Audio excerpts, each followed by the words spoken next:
सलामुअलैकुम। Hello दोस्तों, अस्सलाम वालेकुम, सत श्री अकाल ते जी आया नु।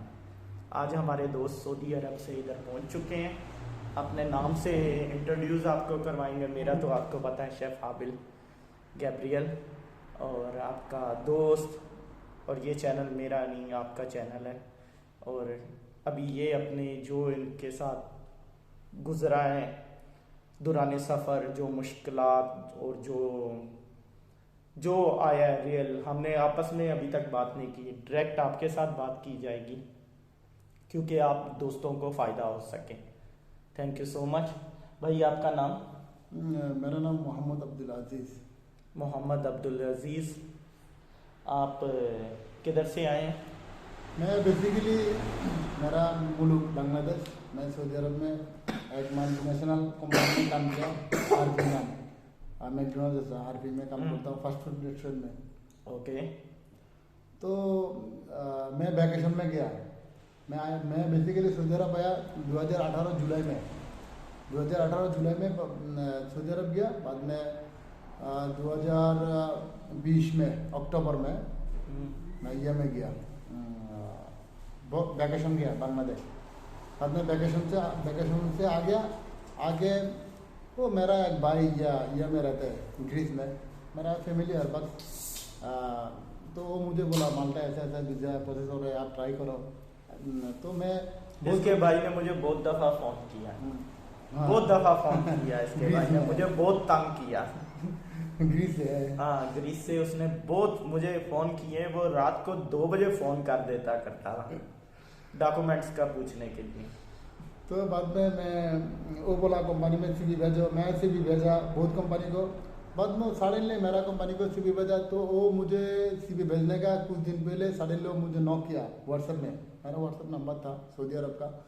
बोला हाय अजीज, जैसन हेयर लाइक दिस, ऐसे करके मुझे मैसेज किया। बाद में मैं बोला मोहम्मद अब्दुल। बाद में मैं इंट्रोड्यूस हुआ, हो गया बाद तो मैं सीवी भेजा उसको। सीवी तो पहले भेज दिया, बाद में कुछ वीडियो बना के भेजा उसको, क्या क्या काम करता हूँ। हाँ, वीडियो भेजा कुछ मैंने देखी हुई है हाँ, वो वीडियोस भी मुझे। क्या किया ऐसे करके बाद में वो बोला okay you have to give to interview. बोला you have to give me interview, ऐसे बोला। मैं बोला ये वाहिद बंदा है जो इधर पहुंच के, और भी बंदे मेरे थ्रू बहुत आए हैं, ठीक है। और ये वाहिद बंदा है जिसने खुद कांटेक्ट किया है। एक दो ने मुझे बताया है जो मिलने नहीं अभी तक आए। 1 महीना हो चुका है। 1 महीना कुछ दिन मुझे पता चल गया वो बंदे इधर पहुंच गए हुए हैं, ठीक है।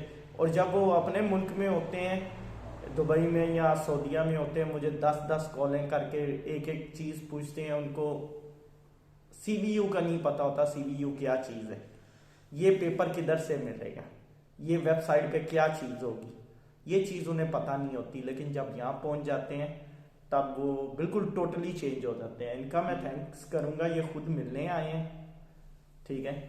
जो हेल्प मेरी हो सकती है वो मैंने इनकी की है। हाँ हाँ इवन के इनके भाई के साथ मैंने बात किया, अपना टाइम दिया, क्योंकि इधर टाइम इज मनी। हाँ, टाइम इज मनी। इधर मैं अगर किसी को 1 घंटा देता हूँ, मीन्स के मैं अपनी जॉब छोड़ के उसको 1 घंटा दे रहा हूँ, और घंटे का मैं कितना कमाता हूँ वो मेरा है। हाँ हाँ। और आपको क्या क्या दिक्कत आई कोरोना वैक्सीन में? कोरोना वैक्सीन में बेसिकली भाई मैं तो सऊदी अरब में फाइजर वैक्सीन दिया। तो फाइजर वैक्सीन तो अप्रूव है, क्यों ये तो इधर में तो माल्टा तो कंट्री वाइज, क्योंकि पहले एक और मैं डिस्कस करना चाहूँगा, क्योंकि पहले सऊदी अरब रेड लिस्ट में चला गया था। पहले रेड लिस्ट में जब आपने मेरे से वो किया, आपका जब वर्क परमिट निकला, सऊदी अरब रेड लिस्ट में चला गया। मैं तो आपको बहुत बार फोन किया ना मुझे, भाई वर्क परमिट मिल गया, अभी क्या करूंगा, सीबी अप्रूवल। लेकिन मैं सीधा आपको बोल रहा था, क्योंकि सीबीयू अप्रूवल देता है आपका दुबई का हकामा जिसे हम बोलते हैं, वर्क परमिट के बिना पर वो आपको सीबीयू अप्रूवल देता है। लेकिन सऊदी अरब का जब डालते थे उधर उस साइड में, मैंने चेक किया, जैसे ही डालते थे वो मेल दोबारा वापस करते हैं कि Saudi Arab is not allowed, ठीक है। वो रेड लिस्ट में था। तो बाद में मैं क्या किया मालूम है, मेरा तो फाइजर दिया सऊदी अरब से है, मैंने टू डोज फाइजर दे दिया सऊदी अरब से। तो सऊदी अरब का तो बाद में तो अप्रूव कर दिया वैक्सीन। वैक्सीन पहले दुबई करा, बाद में टर्किश ऐसा करके अप्रूव किया। बाद में कतार, ऐसा करके सऊदी अरब भी अप्रूव कर दिया, बट ओपन नहीं है। सऊदी अरब का एम्बेसी क्लोज था, ठीक है। हम लोग बहुत बार कोशिश किया सऊदी अरब एम्बेसी के साथ कॉन्टैक्ट करने के लिए। जो रियाज में है, रियाद में माल्टा एम्बेसी पे बंद था। तो यार मेरा तो वर्क परमिट मिल गया। मैं 25 में है, मैं 25 में, और मेरा यह भी वर्क परमिट भी एक्सपायर होने का। ओ, क्योंकि 3 मंथ उसका लिमिट होती है, वो एक्सपायर होने के पास फिर आपने कैसे अप्लाई किया आगे जाके? और आगे जाके मैं क्या किया, मैं फाइनल एग्जिट मार दिया सऊदी अरब से। ओके, फाइनल कैंसिल कर दिया वीज़ा।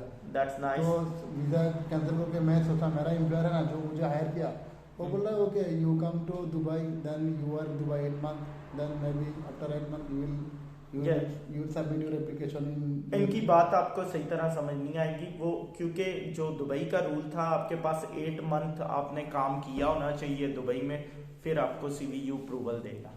ये था क्यों रूल, ये है, इसलिए नए विजिट वीजे पे वो नहीं दे रहा था। अभी हल्का हल्का इसमें सब चीजें चेंज होंगी ना। क्यों भाई ऐसा था इंडिया फिर में, आपने क्या किया? इंडिया में भी एम्बेसी बंद था, आपका तो मालूम है। लेकिन इंडिया में बाद में बीएसएफ ओपन हो गया। वो तो बाद में इंडिया में भी बंद था, सऊदी अरब में भी बंद था।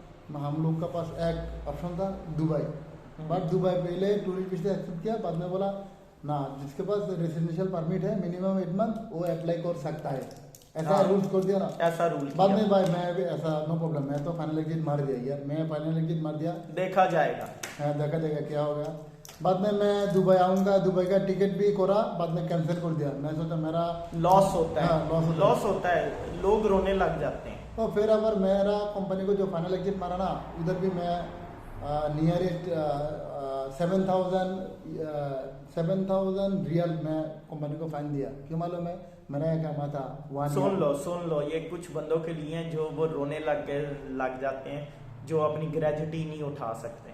तो मैं कंपनी को ये उनके लिए है, क्योंकि मुझे कुछ मैसेज आए हैं हम अपनी ग्रेजुटी छोड़ के आए। 7,000 यार बड़ा चीजें करनी पड़ती हैं। 7,000 भी कंपनी को दे दिया। बाद में मेरा वीज़ा भी कैंसिल है, अभी क्या करूँगा, 1 महीना सऊदी अरब में मैं बैठा। बाद में मेरा मनी ये में आ रहे फील कर रहा हूँ, मैं सोच रहा हूँ मैं भी इंडिया में ओपन हो जाएगा, BFS ग्लोबल एम्बेसी ओपन हो जाएगा।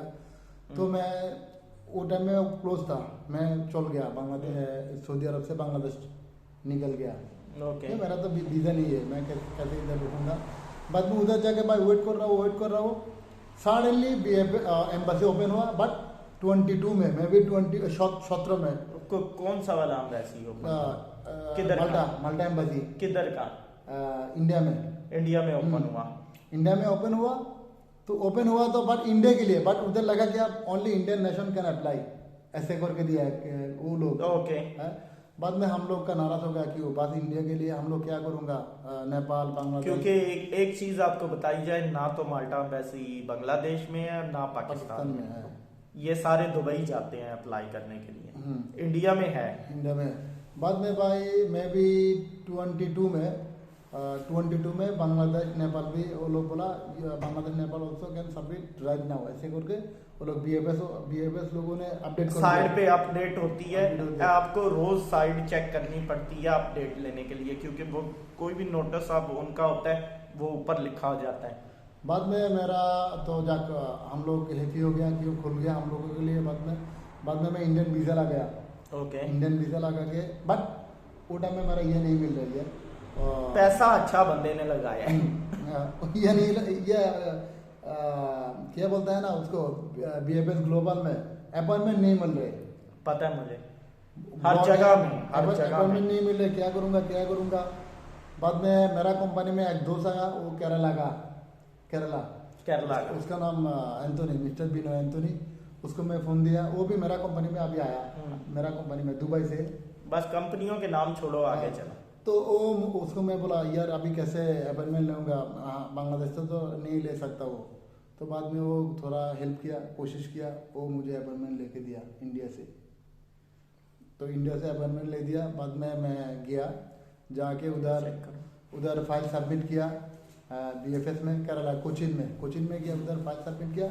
मैं भी आपका 29 डेज में मेरा वीज़ा मिल गया, पासपोर्ट में वीज़ा स्टैम्पिंग हो गया। उधर 29 डेज स्टे करना पड़ा मेरा। Only 29 days. Only 29 days. That's nice. और इधर आके आपको क्या क्या दिक्कत आई? क्योंकि अभी ये जो उनसे पहुंचे हैं ये आउट ऑफ सीजन है, ये 2 मंथ, इसके पास अपना खर्चा होना चाहिए। अभी हमने बात नहीं है इनसे की, लेकिन इनके भाई ग्रीस में है, वो सब संभाल लेंगे।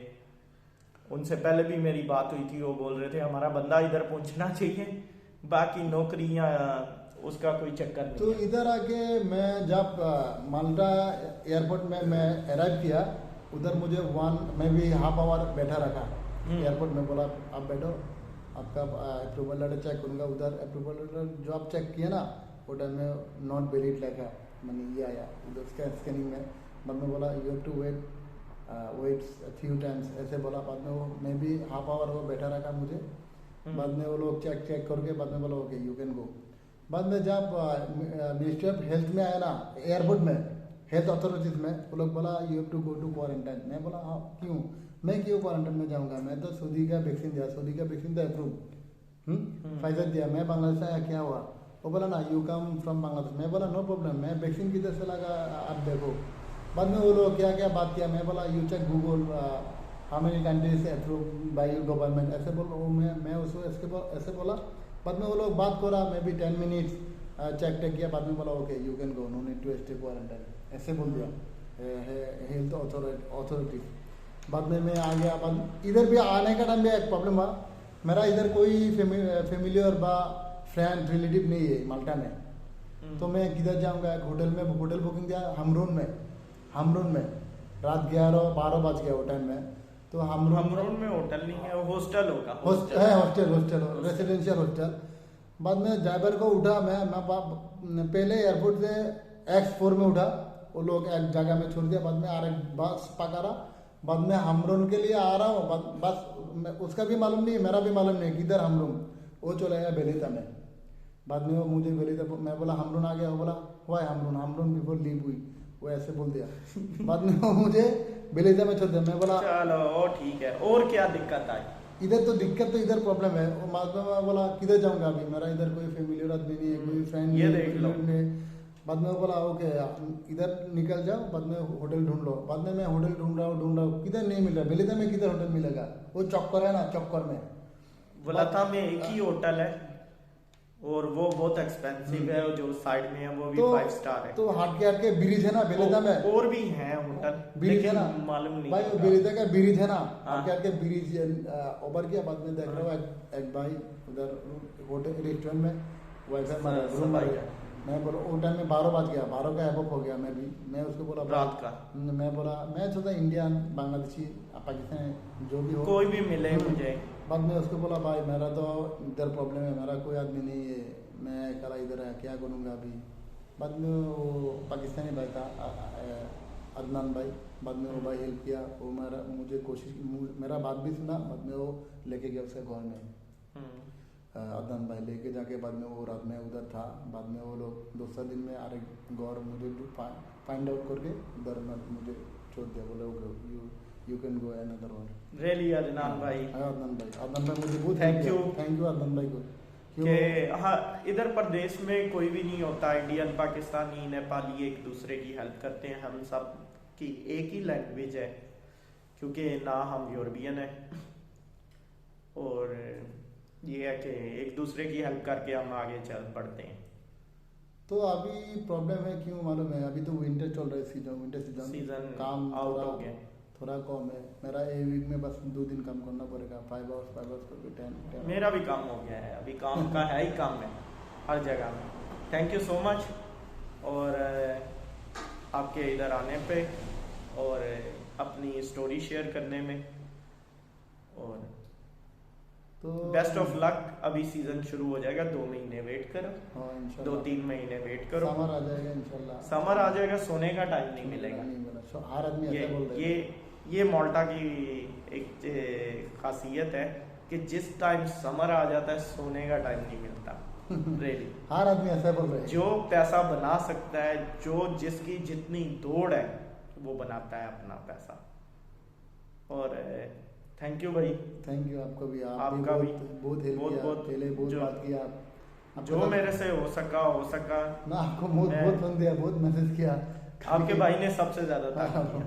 वो ग्रीस से फोन दे रही यार। वो सबसे ज्यादा फोन उसने किया, और अभी मेरा फोन भी चेंज हो गया हुआ है, मेरे पास उसका नंबर कोई नहीं, मैंने दूसरा नंबर लिया ना। आपका नंबर वो कैसे मिले मालूम है? आपका नंबर मेरा इम्प्रेस दिया। Okay bye. Thank you. हाँ मुझे सब इधर जानते हैं। आपका मालूम है। Okay bye, take care.